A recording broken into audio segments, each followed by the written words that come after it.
It's just one more way of reducing your liberty and reminding you that they can fuck with you anytime they want, as long as you put up with it. As long as you put up with it. Germ theory has been so widely accepted as a fundamental principle that all of our other scientific knowledge is based upon. There has been no effort or funding or research done to look for an alternative cause. And why do you think that is? Well, from the point of view of scientists, since they accept that the virus causes the disease, there would be no point in doing other research to look at other potential causes. And so they spend their research efforts to learn more about these particles that they're calling viruses. And furthermore, the way research is done is that because scientific research is extremely expensive. So there are some private foundations with endowments that do fund a very, very small percentage of the scientific research, but the overwhelming majority is funded by government grants. And the way this apparatus works is that the different government agencies that are part of the National Institutes of Health and the National Science Foundation, they have specific research goals and areas that they want to study. So they put out these publications that describe the type of subjects that they want research done, and that's what they're going to fund. So they're not putting out grants to look for alternative causes of these diseases because they're not interested in that.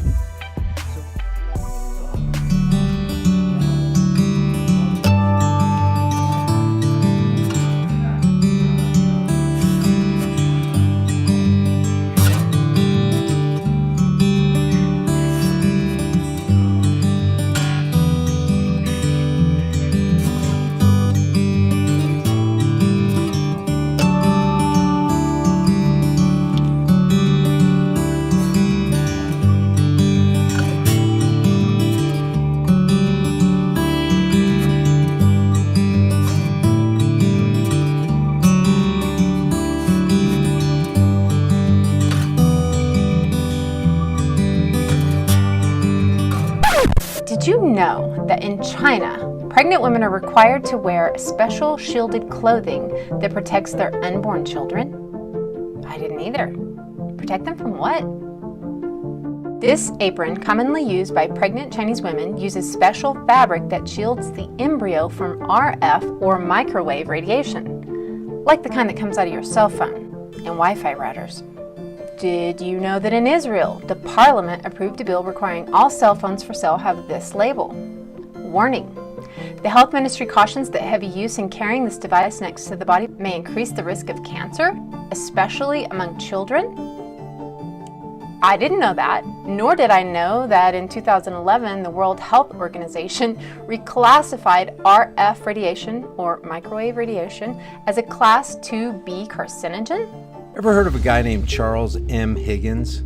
Higgins was born in 1854 and was 7 years old when the uncivil Civil War began, and he grew up to become a prominent ink manufacturer and creator of Higgins American India Ink. He was the head of the Charles M. Higgins Company, manufacturers of the drawing ink he invented. But most notably, Higgins wrote a book in 1919, just 6 years after the creation of the monstrous Federal Reserve, entitled Horrors of Vaccination Exposed and Illustrated.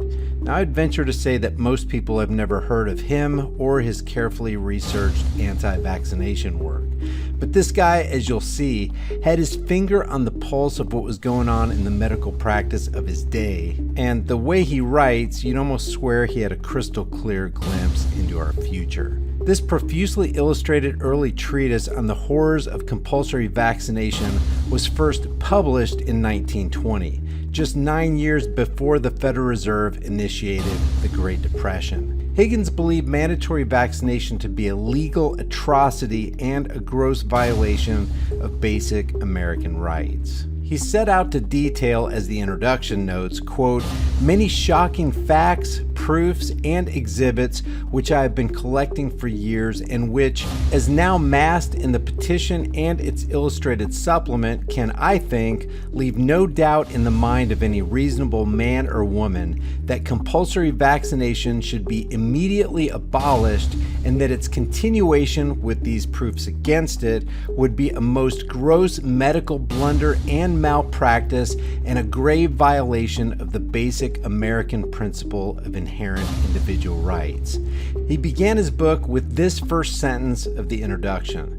This little book on the horrors of compulsory vaccination, its medical barbarism, and its moral and legal atrocity as a gross violation of basic personal and broad American rights, is dedicated and addressed to our esteemed President, Woodrow Wilson. Woodrow Wilson, you'll remember, wrote these words in his book, The New Freedom, in 1913, the very year the Federal Reserve took over the nation's money supply. Quote, since I entered politics, I have chiefly had men's views confided to me privately. Some of the biggest men in the United States in the field of commerce and manufacture are afraid of something. For we are opposed around the world by a monolithic and ruthless conspiracy that relies primarily on covert means for expanding its sphere of influence, on infiltration instead of invasion, on subversion instead of elections, on intimidation instead of free choice. It is a system which has conscripted vast human and material resources into the building of a tightly knit, highly efficient machine that combines military, diplomatic, intelligence, economic, scientific, and political operations. Its preparations are concealed, not published. Its mistakes are buried, not headlined. Its dissenters are silenced, not praised. No expenditure is questioned, no rumor is printed, no secret is revealed. We must guard against the acquisition of unwarranted influence, whether sought or unsought, by the military-industrial complex. Our military organization today bears little relation to that known of any of my predecessors in peacetime, or indeed by the fighting men of World War II. The potential for the disastrous rise of misplaced power exists and will persist. We must never let the weight of this combination endanger our liberties or democratic processes. They know that there is a power somewhere so organized, so subtle, so watchful, so interlocked, so complete, so pervasive that they better not speak above their breath when they speak in condemnation of it. He wrote in the same book, a great industrial nation is controlled by its system of credit. Our system of credit is concentrated. The growth of the nation, therefore, and all our activities are in the hands of a few men. We have come to be one of the worst ruled, one of the most completely controlled and dominated governments in the civilized world, no longer a government by free opinion, no longer a government by conviction and the vote of the majority, but a government by the opinion and duress of a small group of dominant men. It is to that Woodrow Wilson that Charles M. Higgins wrote, subject, in brief, request to the President as Commander-in-Chief to abolish compulsory vaccination in Army and Navy, to make all vaccination voluntary as it now is in the English Army, and to pardon all men condemned by court-martial for refusing coercive vaccination. Compulsory vaccination is a serious danger to health and life, a grave medical malpractice, and a gross violation of medical ethics and of the American principles of inherent natural rights guaranteed in the Declaration and the Constitution, and should be abolished. Dangers and fatalities of vaccination exposed and illustrated. Petition from Charles M. Higgins to the President of the United States. Mr. President, American history, as you well know, tells us that our first president, the illustrious George Washington, died in 1799 as the result of a medical malpractice common at the time, the barbarous and dangerous practice of indiscriminate bleeding to cure disease. I think anyone who puts Wi-Fi into a school should be locked up for the rest of their life. I really do. I think they're not fit to walk on the surface of this planet because they haven't looked at the research. They don't read all of the papers as I do. Just for the record, 1918 was the coldest winter on record until 1938, 1960, and 1979. So people were indoors and lacking vitamin D from sun exposure. As Arthur Furstenberg wrote in The Invisible Rainbow, in 2001, Canadian astronomer Ken Tapping showed that the influenza pandemics over the previous 300 years correlated with peaks in solar magnetic activity on an 11-year cycle. Once again, 1918, 1938, 1960, and 1979 correlate. It has also been found that some outbreaks of influenza spread over enormous areas in just a few days, a fact that is difficult to explain by contagion from one person to another. Also, numerous experiments seeking to prove direct contagion through close contact, droplets of mucus, or other processes have proved fruitless. From 1933 to the present day, virologists have been unable to present any experimental study proving that influenza spreads through normal contact between people. All attempts to do so have met with failure. On top of that, wireless radio transmitters replacing the old wired telegraph system were put up all over the world at around that same time, adding a new cellular biological toxin we had yet to evolve through.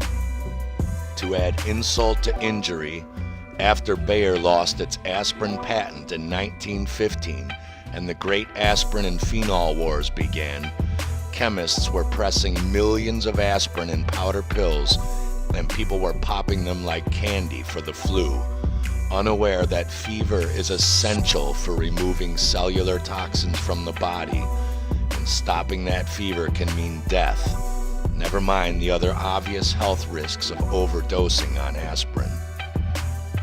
On top of that, 1918 was the first worldwide mass vaccination program. Dr. Eleanor McBean, author of The Poison Needle, was a young girl during the 1918 Spanish flu pandemic. As she points out, the soldiers were getting sick and dying because they were given anywhere from 14 to 25 vaccine shots during the First World War. The First World War was of a shorter duration than anticipated, so the vaccine makers were unable to use up all their vaccines. As they were and still are in business for profit, they decided to sell it to the rest of the population. So they drummed up the largest vaccination campaign in history. There were no epidemics to justify it, so they used other tricks. Their propaganda claimed the soldiers were coming home from foreign countries with all kinds of diseases, and that everyone must have all of the shots on the market.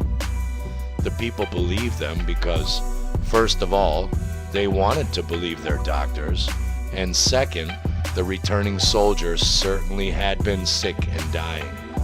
The people didn't know it was from doctor-made vaccine diseases, as the army doctors don't tell them things like that. Many of the returned soldiers were disabled for life by these drug-induced diseases.